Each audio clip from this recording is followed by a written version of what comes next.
இன்றைக்கு நாம் தியானிக்க இருக்கிற வசனம் செப்பனியா 3ஆம் அதிகாரம் 15வது வசனம்.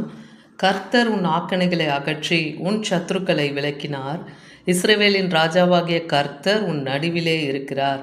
இனி தீங்கை காணாதிருப்பாய். இன்னைக்கு கர்த்தர் நம்மோடு இடைப்படுகிறார். கர்த்தர் நம் ஆக்கினைகளை அகற்றி, ஆக்கினை என்றால் தண்டனை, நாம் செய்கிற பாவங்களை எல்லாம் தேவன் இந்த நாளில் அகற்றி நம் சத்துருக்களை நம் எல்லையிலிருந்து தேவன் விலக்கி போடுவேன்னு சொல்கிறார். ஏன்னா இஸ்ரவேலின் தேவனாகிய கர்த்தர் நம் நடுவில் இருக்கிறதுனால தீங்கை இனி காணாதிருப்பாய் என்ற அந்த வாக்கு தத்தத்தை எனக்கு நமக்கு தேவன் தருகிறார். ஏன்னா உங்கள் வாசஸ்தலத்தை தேவன் நிர்மூலமாக்காதபடிக்கு நீங்கள் தேவனுக்கு பயந்து அவர் கடிந்து கொள்ளுதலை ஏற்றுக்கொள்ளுங்கள்னு வேத வசனம் சொல்லுது. தேவன் எந்த காரியத்தை நம்ம செய்யக்கூடாது என்று கடிந்து கொள்ளுகிறாரோ அதற்கு நம்ம கீழ்ப்படிந்து நடக்கும்போது தேவன் அவர் நம்முடைய ஆக்கினைகளை, தண்டனையை அகற்றி நம் சத்துருக்களை நம் எல்லையிலிருந்து நீக்கி போடுவார். தீங்கை இனி காணாதபடிக்கு தேவன் செய்வார். என்ன இதே செப்பனியா 3ஆம் அதிகாரம் 8ஆம் வசனத்தில் பார்க்குறோம். நான் கொள்ளையாட எழும்பும் நாள் மட்டும் எனக்கு காத்திருங்கள். அப்போ உங்களுக்கு விரோதமாக எழும்புகிற அந்த சத்துருக்களை தேவன் கொள்ளையாடுகிற நாள் என்று ஒன்றை வைத்திருக்கிறார். அவன் அக்கிரமம் பாவம் மறைவாக இருக்குது இல்லையா, அது வெளியரங்கமாகாமல் இருக்கு. ஆனால் தேவனுடைய கண்கள் அவனை நோக்கி கொண்டு இருக்கு. அதனால் அவனை கொள்ளையாடி தீரும் மட்டும் நீங்கள் அமைதியாக இருங்கன்னு சொல்கிறார். என் சினமாகிய உக்கிர கோபத்தை எல்லாம் அவர்கள் மேல் சொரியும்படி ஜாதிகளை சேர்க்கவும் ராஜ்யங்களை கூட்டவும் நான் தீர்மானம் பண்ணினேன்னு சொல்கிறாரு. அப்போ அவர்களுக்கு விரோதமாய் தேவன் ஜாதி ஜனங்களையும் ராஜ்யங்களையும் கூட்டி தேவன் பூமியிலே அவர்கள் மேலே தன்னுடைய எரிச்சலின் அக்னியை அனுப்பி அவர்களை அழித்து போடுவேன்னு சொல்கிறாரு. ஆனால் சீயோன் குமாரத்தி என்ன, கர்த்தருடைய ஜனங்களே, கர்த்தருடைய சபையாரே, ஆவிக்குரிய இஸ்ரவேலராகிய நமக்கு தேவன் இன்னைக்கு சொல்கிறார், தேவனை கம்பீரித்து பாடுங்க. இஸ்ரவேலரே நீங்கள் ஆர்ப்பரிங்க. எருசலேம் குமாரத்தியே நீ முழு இருதயத்தோடு மகிழ்ந்து களி கூறு. கர்த்தருக்குள் நாம் மகிழ்ந்து களி கூறணும். தேவனை நாம் நெருக்கப்படும் நேரத்தில் எல்லாம் தேவனை நாம் துதித்து மகிமைப்படுத்துகிறவர்களாக இருக்கும்போது நெருக்கத்திலிருந்து தேவன் நம்மை விடுதலை ஆக்குவார். அவர் நமக்காக யுத்தம் செய்வார் இல்லையா. கர்த்தர் உங்களுக்காக யுத்தம் செய்வார், நீங்கள் சும்மா இருங்கள்னே இஸ்ரவேல் ஜனங்களுக்கு தேவன் சொல்கிறார் இல்லையா மோசே மூலமாக. அப்போ கர்த்தர் நமக்காக யுத்தம் செய்வார். நாம் என்ன செய்யணும்? தேவனை துதித்து பாடி அவரை படுத்தணும், கீர்த்தனம் பண்ணணும் அவரை. அப்படி நம்ம செய்யும்போது தேவன் நம் எல்லையில் தீங்கை காணாது வைப்பார். ஏசாயா 51:22 பார்க்குறோம். கர்த்தராகிய உன் ஆண்டவரும் தம்முடைய ஜனத்துக்காக வழக்காட போகிற உன் தேவனுமானவர் சொல்லுகிறது என்னவென்றால், கர்த்தர் நமக்காக வழக்காட போகிறேன்னு சொல்கிறார். அவர் நம்முடைய தத்தளிப்பின் பாத்திரத்தை, இவ்வளோ நாள் நீங்கள் தத்தளித்து கொண்டிருக்கலாம், அந்த பாத்திரத்தை உங்கள் கையிலிருந்து தேவன் நீக்கி போடுவேன்னு சொல்கிறாரு. இனி அந்த உக்கரத்தின் பாத்திரத்தின் வண்டல்களை நீ குடிப்பதில்லைன்னு சொல்கிறார். உக்கரம், தேவனுடைய கோபத்தின் பாத்திரம் இனி உன் கையிலிருந்து நீக்கப்படும், அதை நீ குடிக்க மாட்டாய். தேவன் நமக்கு அப்படி ஒரு கிருபையை இன்னைக்கு அளிக்கிறார். அதனால் இவ்வளோ நாள் நம்ம வேதனைப்பட்டு கொண்டிருக்கலாம். தேவன் நம் வேதனைகளுக்கு எல்லாம் முடிவை கட்டளையிடுவேன்னு சொல்கிறார்.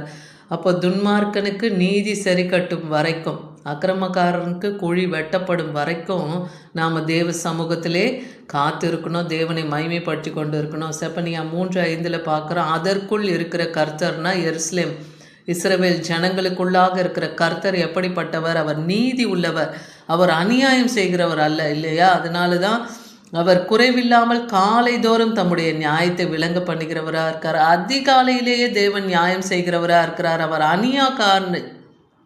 அநியாயக்காரன் வெட்கத்தை அறிய மாட்டான். அவனுக்கு வரும் வெட்கத்தை கூட அவன் அறியாமல் இருக்குவான் மதியினமா. ஆனால் கர்த்தருடைய பிள்ளைகளுக்கு காலையிலேயே தன்னுடைய நியாயத்தை விளங்க பண்ணிடுவார். ஏசாயா 60:18 பார்க்குறோம். இனி கொடுமை உன் தேசத்திலும் அழிவும் நாசமும் உன் எல்லையிலே கேட்கப்பட மாட்டாதுன்னு சொல்கிறார். இனி கொடுமை உன் வாசலில் இருக்காது, நாச மோசங்கள் உன் எல்லையிலே காணப்படாது. ஏன்னா இனி உன் மதிலெல்லாம் ரட்சிப்பென்றும் உன் வாசலெல்லாம் துதி என்றும் சொல்லப்படும். தேவனுடைய மகிமை, தேவனுடைய ரட்சிப்பு நம் வாசலில் காணப்படும். இவ்வளோ நாள் நமக்கு வராமல் நம்ம காத்திருந்த ரட்சிப்பு நமக்கு கிடைக்காம இருக்கலாம். ஆனால் இன்னைக்கு சொல்கிறார், உன் மதிலெல்லாம் ரட்சிப்பு, உன் வாசல் எல்லாம் துதி என்று சொல்லப்படும் சொல்கிறார். ஏசாயா 40ஆம் அதிகாரம் 1-2 வசனத்தில் என் ஜனத்தை ஆட்சி தேட்டுங்கள். இப்படி சோர்ந்து போயிருக்கிற கர்த்தருடைய பிள்ளைகளை இன்னைக்கு அவருடைய வசனத்தை கொண்டு நீங்கள் ஆற்றி தேற்றுங்க.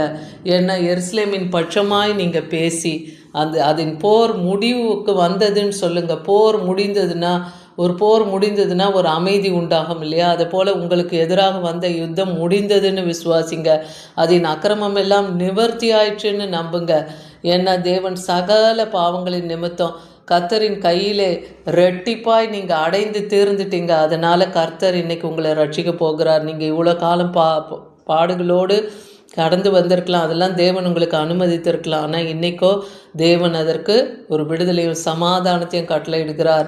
இதோ எருசலேமிலே ஜனங்கள் வாசம் பண்ணுவார்கள், இனி சங்கரிப்பார் அங்கே இல்லாதபடிக்கு எருசலேமில் சுகமாய் தங்கியிருப்பார்கள்னே சகரியா 14:11 பார்க்குறோம். அப்போ இஸ்ரவேல் என் ஜனம் தனித்து சுகமாய் வாசம் பண்ணுவார்கள்னு சொல்கிறாரு. அப்போ சத்ரு இல்லாத ஒரு எல்லையை தேவன் கொடுப்பார். இஸ்ரவேல் ஜனங்கள் அவர்கள் வாசம் பண்ணுகிற இடத்திலே அவர்கள் இனி சங்கரிக்கப்படுவதில்லை. அவர்கள் எருசலேமிலே சுகமாய் தங்கியிருப்பார்கள் என்கிற அந்த வாக்குத்தத்தத்தை கொடுக்கிறார். ஆமோஸ் 9:8-10 பார்க்கும்போது கர்த்தராகிய ஆண்டவரினுடைய கண்கள் பாவமுள்ள ராஜ்யத்தை நோக்கி விரோதமாய் வைக்கப்பட்டு இருக்கான்.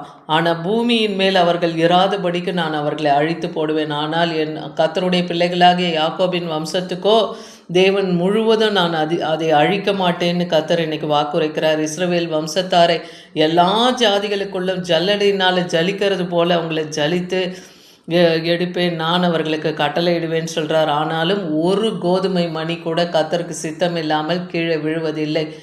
அப்படின்னா ஒரு ஜீவனும் கர்த்தருக்கு சித்தம் இல்லாமல் மரித்து போவதில்லை. அதனால் தீங்கு எங்களை அணுகுவதில்லைன்னு எங்களுக்கு எதுவும் நேரிடாதுன்னு என் ஜனத்தில் சொல்லுகிற பாவிகளை நான் பட்டயத்தினாலே சங்கரிப்பேன்னு சொல்கிறாரு. ஆனால் எங்களுக்கோ தீங்கு அணுகுவதில்லைன்னு பாவிகள் கூட சொல்லுவாங்களாம். அப்படிப்பட்ட பாவிகளை தேவன் சங்கரித்து போடுவேன்றார். எசேக்கியேல் 39:29 பார்க்குறோம். நான் இஸ்ரவேல் வம்சத்தார் மேல் என் ஆவியை ஊற்றினபடியால் தேவன் கர்த்தருடைய பிள்ளைகள் மேல் தன் பரிசுத்த ஆவியை ஊற்றியுள்ளார் இல்லையா? பரிசுத்தவான்களே தேவன் காப்பார், பரிசுத்தவான்கள் கூட தேவன் வாசம் பண்ணுகிறார். அதனால் அவர்களுக்கு என் முகத்தை மறைக்க மாட்டேன்னு இன்னைக்கு வாக்குரைக்கிறார். ஏசாயா 33:22 பார்க்குறோம்.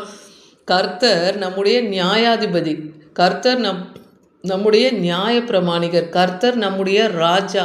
நாம் இதை விசுவாசிக்கணும், அறிக்கையிடணும். அவர் நியாயாதிபதியாய் நியாய பிரமாணிகராய் அவர் நம்முடைய ராஜாவாக இருக்கிறதுனால அவர் நம்மை ரட்சிப்பார். விசுவாசிங்க.